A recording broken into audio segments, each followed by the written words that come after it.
The phrase, "God works in mysterious ways," has become a popular saying for moments when we seek answers that we cannot find.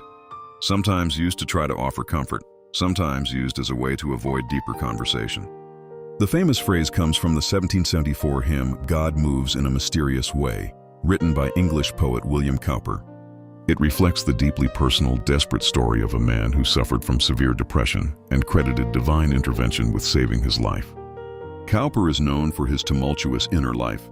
Born in Berkhamsted, England, his life was marked by periods of intense depression.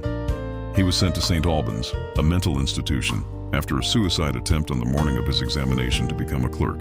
At St. Albans, he became convinced of his own damnation and had a sudden conversion experience that led to his release. He took up residence in Huntingdon, where he lived with the Unwin family through whom he met John Newton. Not too long after, Cowper moved to Olney, where his friendship with John Newton flourished. This friendship seems to have been an unlikely one. Cowper had proven himself to be very shy, with high anxiety.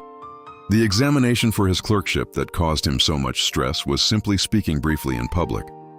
Newton, a bold preacher with his own wild conversion story, was in essence the exact opposite of Cowper.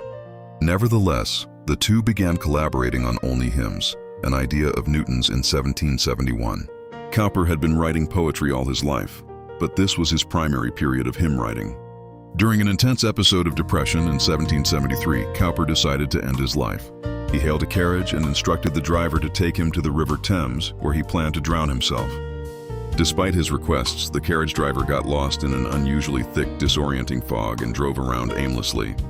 Eventually, the fog cleared and the driver stopped to let Cowper out. To his profound shock, Cowper realized he was standing right on his own doorstep. God had quite literally used the fog to keep him from reaching the river. Believing he had been miraculously spared by divine providence, Cowper wrote the hymn, "God Moves in Mysterious Ways." The verses declare that even when life brings pain, confusion, or overwhelming difficulty, God is weaving those hardships into a purposeful outcome. The God presented in this text is cosmic, incomprehensible, and ultimately unknowable. Yet this God is still seen as having plans for good, not as an uncaring and distant deity. The first two verses of the hymn place God within the larger context of creation, hearkening to psalmic portrayals of God and nature. God is not only the creator, but continues to move, live, and interact with creation. Cowper poetically uses two images of the deep, one of the sea and one of the mine, to create the image of a God who is present in all parts of nature, while also maintaining a sense of vastness and expansion. We don't often understand his ways, but we can trust him because he is never late and never gets the wrong address. Remain blessed as we continue in today's service. Happy New Month.